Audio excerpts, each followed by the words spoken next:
다 함께 일어나셔서 66장 찬송을 부르시겠습니다.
다 함께 참회의 기도를 드리겠습니다. 사랑이 풍성하신 하나님 아버지, 여전히 코로나 감염병이 번져가고 있는 가운데 거룩한 주일을 맞아 주님의 자녀들이 예배의 자리에 모였습니다. 백신을 3번이나 맞고 항상 마스크를 쓰며 늘 손과 주변을 소독하며 조심을 하였지만 계속 눈덩이처럼 불어나는 감염병 환자들을 보면서 전염병의 무서움과 우리 인간의 연약함을 다시 보게 됩니다. 어찌 감염병뿐이겠습니까? 아담과 하와 이후로 죄악의 바이러스는 늘 우리를 비참하게 만들고 무너뜨려 왔습니다. 세례도 받고 성찬도 받으며 주일마다 주님 앞에 나와 예배도 드리고 새벽마다 말씀 사모하며 기도도 하지만 늘 우리는 너무 쉽게 죄악에 감염되어 영혼이 파리해져 가곤 하는 참으로 비참한 존재입니다. 하나님, 온 세상을 뒤엎고 있는 감염병처럼 하나님을 인정하지 않으며 하나님의 사랑을 거부하며 자신이 모든 것을 다 할 수 있을 것 같이 생각하는 자만과 교만의 바이러스가 우리 안에 있습니다.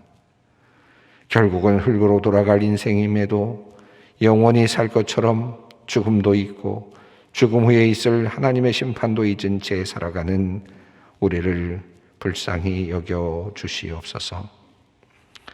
인간을 마구 무참히 살해하면서도 평화라는 단어를 말하는 인간의 뻔뻔함과 잔인함이 바로 우리의 죄악된 모습입니다. 나만을 생각하며 나의 관점에서만 모든 것을 바라보며 약자도 작은 자도 모두 나를 위한 도구로 생각하며 살아온 우리를 용서하여 주시옵소서. 오늘도 마음을 오롯이 주님께로 향하지 못하고 그저 버릇처럼 주님의 이름만을 부르고 있는 영혼 없는 예배의 자리에 나와 있는 우리를 또한 주님 불쌍히 여겨주시고 용서하여 주시옵소서. 지금은 하나님과 나만이 아는 죄를 생각하며 묵묵히 참회의 기도를 계속합니다. 여호와는 긍휼이 많으시고 은혜로우시며 노하기를 더디하시고 인자하심이 풍부하시도다.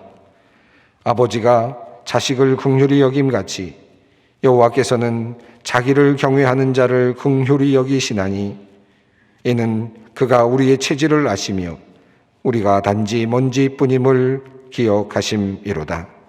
그러므로 주 예수 그리스도 안에 있는 자에게 결코 정죄함이 없느니라. 아멘.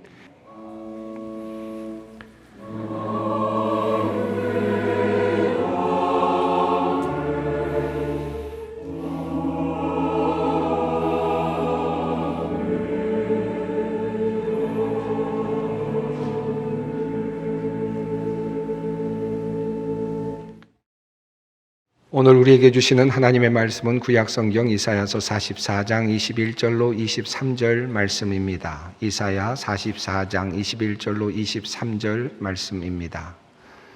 이 계시의 말씀을 봉독할 때 다 함께 살아계신 하나님의 음성을 들으실 수 있기를 바랍니다.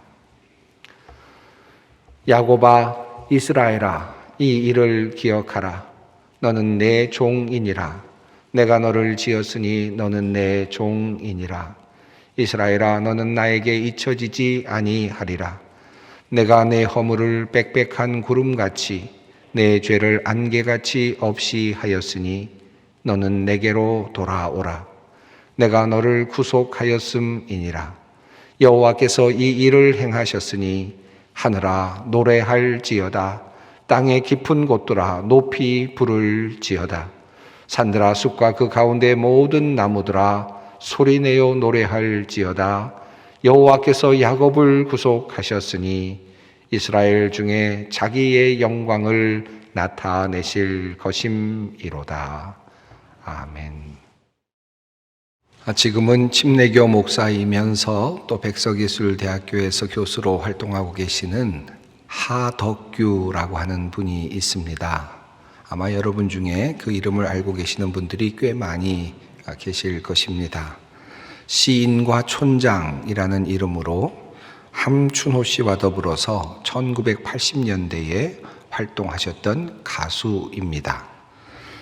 사람들의 마음에 감동을 주는 가사와 곡으로 많은 사람들에게 인기를 얻었던 또 영감을 주었던 그런 분이기도 합니다. 그분이 1986년에 시인과 촌장 두 번째 앨범을 발표하셨는데 그 발표한 앨범 노래 중에 풍경이라고 하는 노래가 있습니다. 가사는 이렇습니다. 세상 풍경 중에서 가장 아름다운 풍경, 모든 것들이 제 자리로 돌아가는 풍경. 세상 풍경 중에서 가장 아름다운 풍경, 모든 것들이 제 자리로 돌아가는 풍경.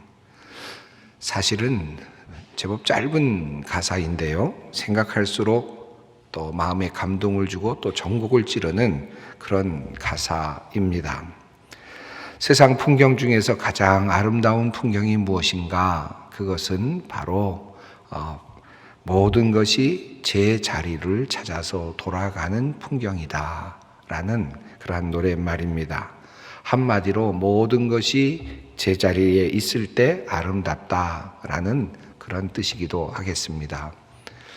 저희 교회 하나의 비전으로서 아름다운 교회라는 그런 비전을 세웠는데 어떻게 하면 우리가 아름다운 교회가 될 수 있을까라는 그런 방법론에 관하여서 우리가 한 가지 매우 깨우침을 얻을 수 있는 좋은 가사말이라고도 할 수 있겠습니다.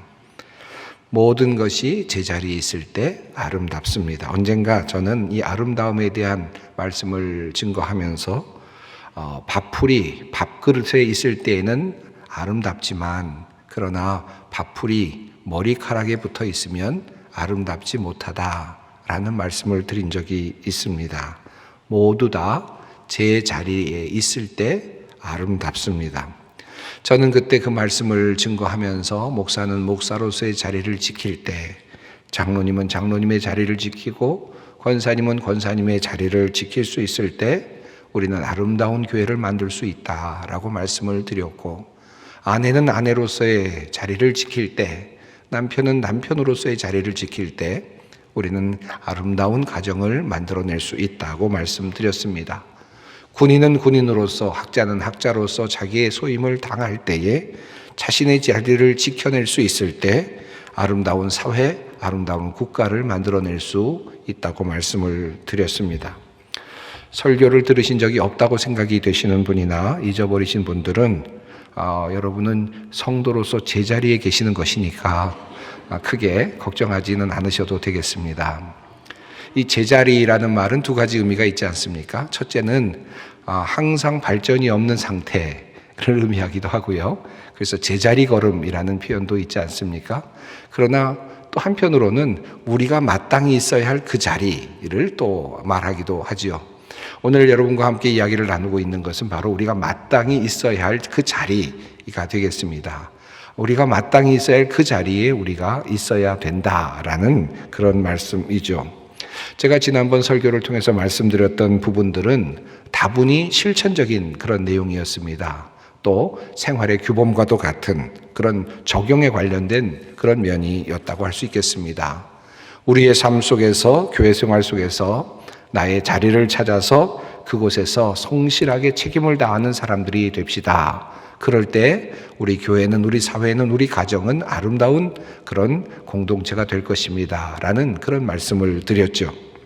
하지만 오늘 제가 말씀드리고 또 읽어드렸던 시인과 촌장이 발표한 그 가사말, 이 풍경이라고 하는 노래는 사실 그 이상의 의미를 함의하고 있는 듯 보입니다. 보다 본질적인 이야기를 우리에게 말을 걸어오는 것 같고 더 깊은 인간의 숙명을 이야기하고 있는 듯 보입니다.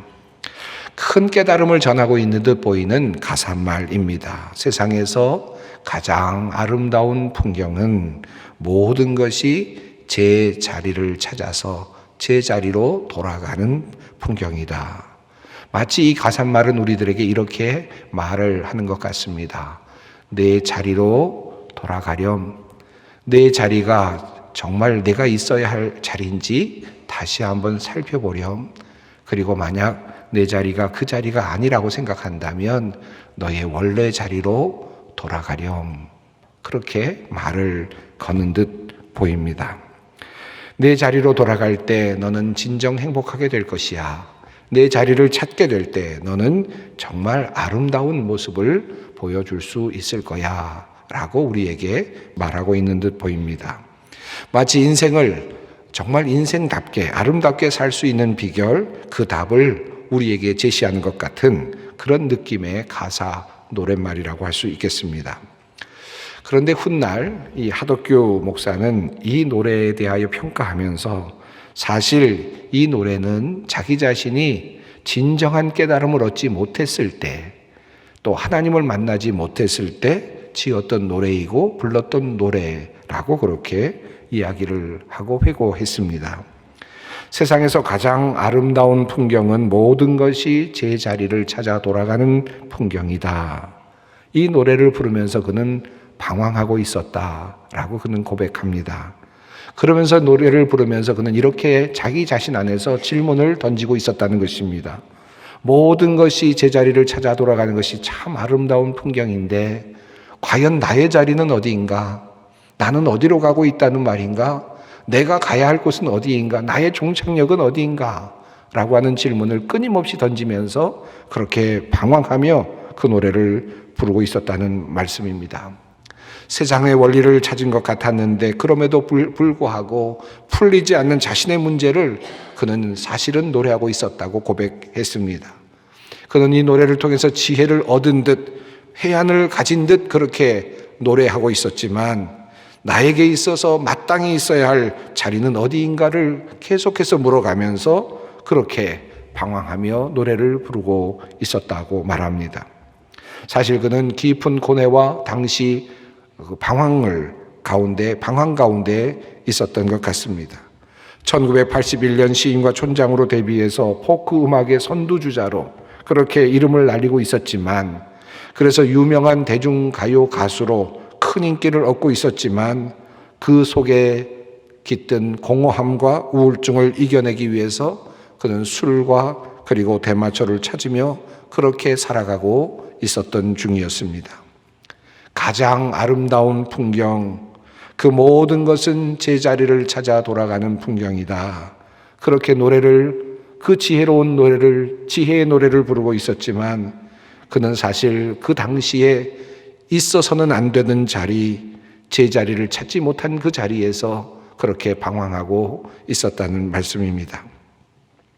그 방황의 시기에 그는 정덕수 시인이 쓴 한계령 일이라는 시로부터 영감을 얻어서 그 일부를 발췌해서 노래를 만들게 됩니다.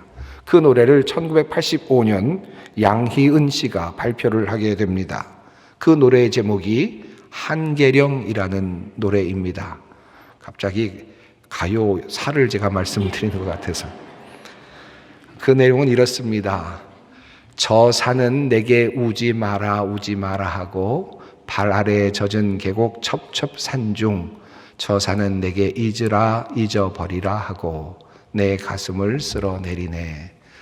그러나 한 줄기 바람으로 살다 갈 것을 이 산 저 산 눈물 구름 몰고 다니는 떠도는 바람처럼 저 산은 내게 내려가라 내려가라 하네. 왜 갑자기 하덕규 씨는 이런 글을 썼을까요? 이 노래를 불렀을까요? 한국일보 기자로 오랫동안 활동하였던 한기봉 전 언론중재위원은 하덕규 씨의 이 한계령을 이렇게 평가하고 있습니다. 현실과 이상 사이의 부딪힘, 술과 대마초, 어디 기댈 곳 없는 방황 끝에 떨어져 죽을 마음으로 고향 근처 한계령에 오른 20대 청춘 하덕규는 산에서 죽음 대신 영감을 얻는다. 산은 그를 받아주지 않았다. 산은 잊어라, 울지 마라, 내려가라고 그의 지친 등을 떠밀었다. 제 자리를 찾지 못한 채 방황하며 산에 오른 하덕규는 아마 그 산에서 방황을 끝내고 싶었던 것 같습니다. 그렇게 해서 산에 올라갑니다. 하지만 산은 도리어 그를 울지 말라고, 그리고 돌아가라고, 내려가라고 떠밀고 있습니다. 한계령은 자기 자신이 찾았던 제 자리가 아니었던 것입니다. 그 자리에서 그는 또다시 이제 내려오게 됩니다. 그렇게 방황하던 그가 누나의 손에 이끌려서 12월 31일 어느 해인지 모르지만 송구영신 예배에 참석하게 됩니다. 촛불이 가득 켜져 있는 예배당 안으로 들어가는 순간부터 그는 이미 눈물 범벅이었습니다. 한참이나 그렇게 교회당 예배당에서 울고 있는데 그 자리에서 하나님께서 그의 마음에 들려주시는 소리가 있었습니다. 이 자리가 바로 내가 그렇게도 찾던 그곳이다. 이 자리가 바로 너의 자리다. 내가 찾던 자리, 인간이 돌아와야 할 바로 그 자리다. 그 음성이 그의 마음에 들려왔습니다. 하나님을 만난 후에 그는 단번에 한 노래 가사를 써내려갑니다. 10분 만에 완성되었다는 그 가사는 바로 불후의 명곡이 되었습니다. 바로 가시나무라고 하는 그 노래입니다. 조성우 씨가 불러서 더 많이 알려진 노래이기도 합니다. 가사는 이렇죠. 내 속엔 내가 너무도 많아 당신의 쉴 곳 없네. 내 속엔 헛된 바램들로 당신의 편할 곳 없네. 내 속엔 내가 어쩔 수 없는 어둠 당신의 쉴 자리를 뺏고 내 속엔 내가 이길 수 없는 슬픔 무성한 가시나무 숲 같네. 바람만 불면 그 메마른 가지 서로 부대끼며 울어대고 쉴 곳을 찾아 지쳐 날아온 어린 새들도 가시에 찔려 날아가고 바람만 불면 외롭고 또 외로워 슬픈 노래를 부르던 날이 많았는데 내 속엔 내가 너무도 많아서 당신의 쉴 곳 없네. 제자리에 있지 않았던 바로 그때 자신의 과거의 모습을 회개하는 듯 보이는 그런 가사입니다. 슬픔 때문에 어둠 때문에 가득했던 바로 그때 그저 조금만 부딪혀도 울어대고 쉴 것을 알아 지쳐 날아온 어린 새들도 가시에 찔려 날아갈 정도로 그와 같은 외로움과 고통 속에 살았던 자기 자신의 모습을 노래하고 있습니다. 여기서 대중가요로서 당신은 다중적인 의미가 있겠지만 하덕규 목사가 말하고자 하는 당신은 여기에서는 절대자 하나님을 의미하고 있습니다.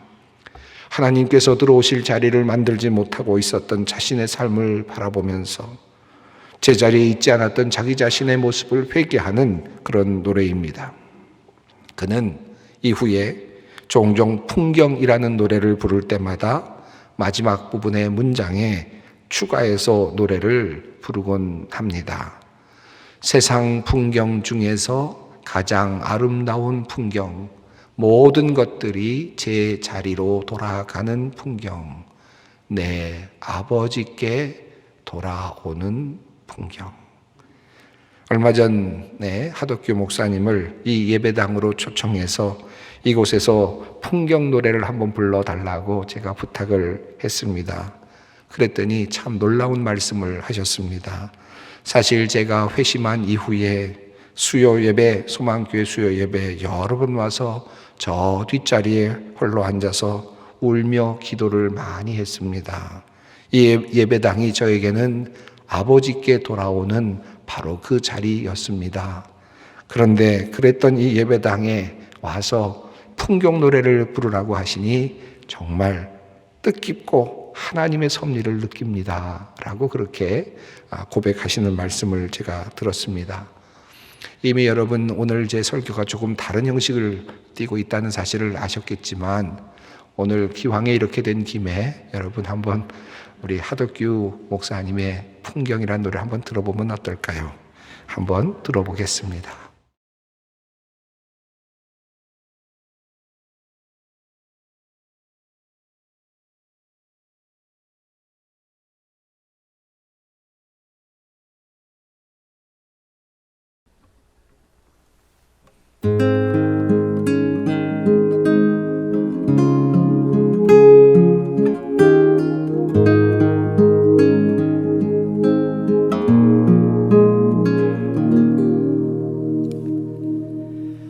세상 풍경 중에서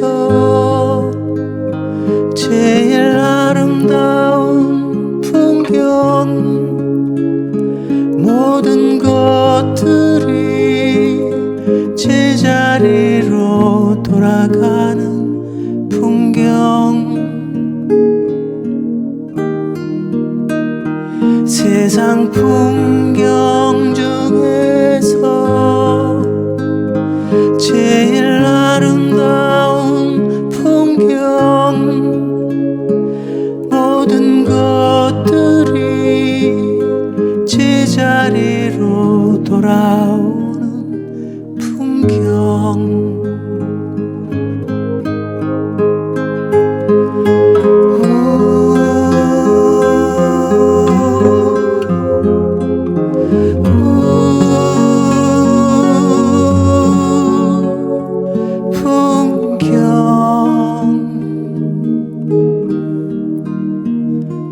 세상 풍경 중에서 제일 아름다운 풍경, 모든 것들이 제자리로 돌아오는 풍경.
세상 풍경 중에서 제일 아름다운 풍경 모든 것들이 제자리로 돌아가는 풍경 세상 풍경 중에서 제일 아름다운 풍경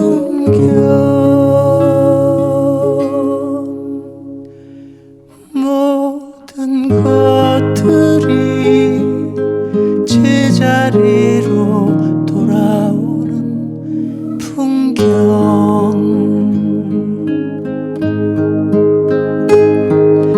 내 아버지께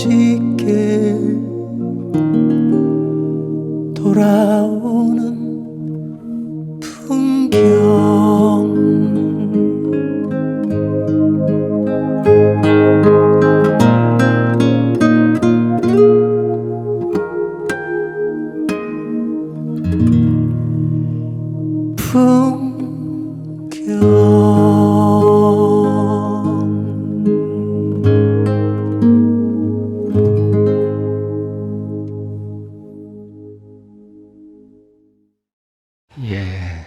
여러분 지금 어디쯤 계시나요? 여러분의 자리를 한번 보십시오. 나는 과연 내가 있어야 할 자리에 있는가? 아니면 이 자리가 아닌가? 나는 정말 있어야 할 자리에 있는가? 내 속엔 내가 너무나 많아서 어두움 때문에, 슬픔 때문에, 가시 때문에 당신의 쉴 곳이 없습니다. 주님을 그렇게 밀어내고 있는 자리에 우리가 혹시 있지는 않습니까? 아니면 한계령 어느 꼭대기, 방황의 끝 찾아서 절벽에 올라선 그 자리가 혹시 오늘 여러분의 자리는 아닙니까? 도대체 우리는 어디에 있습니까? 여러분은 어디에 있습니까? 어거스틴은 그의 고백록에서 말합니다. 우리 마음이 당신 안에서 안식할 때까지 우리에게는 평안이 없습니다. 주님 또한 말씀하셨습니다. 수고하고 무거운 짐진 자들아 다 내게로 오라. 내가 너희를 쉬게 하리라. 우리가 주님께 이를 때에만 우리에게는 참된 안식이 있고 평안이 있습니다. 오늘 본문 말씀인 이사야서를 통하여 우리 주님께서 말씀하십니다. 야곱아, 이스라엘아, 이 일을 기억하라. 너는 내 종이니라. 내가 너를 지었으니 너는 내 종이니라. 이스라엘아, 너는 나에게 잊혀지지 아니하리라. 내가 내 허물을 빽빽한 구름같이 내 죄를 안개같이 없이 하였으니 너는 내게로 돌아오라. 내가 너를 구속하였음이니라. 너는 잊지 말아라. 절대로 잊지 말아라. 주님 말씀하십니다. 내가 너를 지었다는 것 잊지 말아라. 내가 너의 하나님이라는 사실, 너는 나의 종이라는 사실을 잊지 말아라. 내가 너를 잊지 않고 있다는 사실을 잊지 말아라. 내가 너의 허물과 모든 죄를 사하였다. 내가 너를 구속하였다. 나에게로 돌아오라. 내가 너를 기다리고 있다. 주님께서 말씀하고 계십니다. 사랑하는 성도 여러분, 아니 오늘 특별히 우리 예배의 공간에서, 온라인 예배의 공간에서 예배를 드리고 있는 우리 흩어져 있는 여러분, 혹시라도 오늘 이 방송 예배를 드리면서 오랫동안 주님 앞으로 나오지 않았던 사람이 있다면, 또 방황하고 있었던 사람이 있다면, 제자리를 찾지 못하고 고민하며 고통 속에 살고 있었던 사람들이 있었다면, 오늘 이 시간 주님께서 부르시는 이 부르심에 응답할 수 있기를 바랍니다. 나에게로 돌아오라. 내 자리로 돌아오라. 는 그 주님의 명령 앞에 예라고 대답할 수 있기를 간절히 바랍니다. 아버지의 재산을 받아가지고 떠났던 탕자의 이야기를 잘 알고 있습니다. 모든 것 가지고 나가서 모든 것 다 탕진하고 돌아오는 그 아들의 이야기죠. 아들은 결국 모든 것을 다 낭비한 다음에 염치 없이 아버지께로 돌아갈 마음을 갖게 됩니다. 아들은 이제 아들로서가 아니라 이제 그곳에 있는 품꾼으로서라도 아버지께서 나를 받아주시기만 원한다면 나는 아버지께로 가야 되겠다라는 마음으로 발길을 돌렸습니다. 성경은 이렇게 우리에게 전합니다. 이에 일어나서 아버지께로 돌아가니라. 탕자의 위대한 점이 있다면 바로 이 말씀 가운데 있습니다. 그는 그저 후회만 하지 않았습니다. 애통해만 하지 않았습니다. 절규만 하지 않았습니다. 그는 결단했습니다. 이에 일어나서 아버지를 향하여 발길을 돌렸고 그리고 아버지께로 돌아갔습니다. 그 이후에 어떤 일이 일어났습니까? 아직도 거리가 먼데 아버지가 그를 보고 측은히 여겨 달려가 목을 안고 입을 맞추니 아들이 떠난 다음부터 아버지는 늘 동구 밖에 나가 있었습니다. 동구 밖을 바라보고 있었습니다. 아들이 돌아올 날만을 기다리고 있었습니다. 아버지는 그 자리에서 아들을 기다리고 있었습니다. 그 자리는 아버지의 자리였습니다. 먼 데서 아들이 돌아오고 있는 모습을 보면서 측은히 여겨 달려가 목을 안고 입을 맞춥니다. 이것이 아버지의 모습입니다. 우리 주님께서 오늘 여러분을 향하여 이렇게 기다리고 계십니다. 찬송가 527장 말씀 중에 가사 중에 이런 내용의 말씀이 있습니다. 어서 돌아오, 어서 돌아만 오. 지은 죄가 아무리 무겁고 크기로 주 어찌 못 담당하고 못 받으시리요. 우리 주의 넓은 가슴은 하늘보다 넓고 넓어. 어서 돌아오, 어서 돌아오. 우리 주는 날마다 기다리신다오. 밤마다 문 열어놓고 마음 졸이시며 나간 자식 돌아오기만 밤새 기다리신다오. 코로나로 인해서 우리가 2년여 이상 우리가 우리의 자리를 제대로 채우지 못했습니다. 이제 또 여러분이 돌아와야 할 시기가 되기도 하셨습니다. 주님 앞으로 또 예배의 자리로 또 이 예배당 안으로 여러분 함께 나와서 주님 만나고 또 함께 예배할 수 있는 우리 모두가 되기를 바랍니다. 내 자리로 돌아오라. 나에게로 돌아오라. 이 주님의 간절한 부르심에 우리 모두가 응답할 수 있기를 바랍니다. 기도하겠습니다. 사랑이 풍성하신 하나님, 오늘도 우리를 부르시는 주님, 우리의 죄를 속량하시기 위하여 외아들 예수 그리스도를 이 땅에 보내주신 주님께 감사와 찬송을 올려드립니다. 내가 내 허물을 빽빽한 구름같이 내 죄를 안개같이 없이 하였으니 너는 내게로 돌아오라 말씀하시는 주님의 초청 앞에서 예라고 대답하며 주님께 나아가길 원합니다. 가시나무와 같은 우리 마음에 주님께서 거하실 곳을 마련하기를 원합니다. 주님께로 돌아가는 아름다운 풍경, 모든 것이 제자리로 돌아가는 아름다운 풍경이 우리의 모습 가운데 드러나고 나타나게 하여 주시옵소서. 예수님의 이름으로 기도드리옵나이다. 아멘. 이제 다 함께 찬송가 528장 함께 부르시겠습니다.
우리 주 예수 그리스도의 은혜와 하나님의 사랑하심과 성령님의 교통하심이 제 자리를 찾아 나서는 발걸음으로 주님께로 부족한 모습 그대로, 부끄러운 모습, 죄악된 모습 그대로 사죄하실 주님께로, 받아주실 주님께로 나아오는 주님의 모든 백성들 위에, 소망의 성도들 위에, 이 나라와 민족과 역사 위에 항상 함께 하시기를 간절히 축원하옵나이다. 아멘.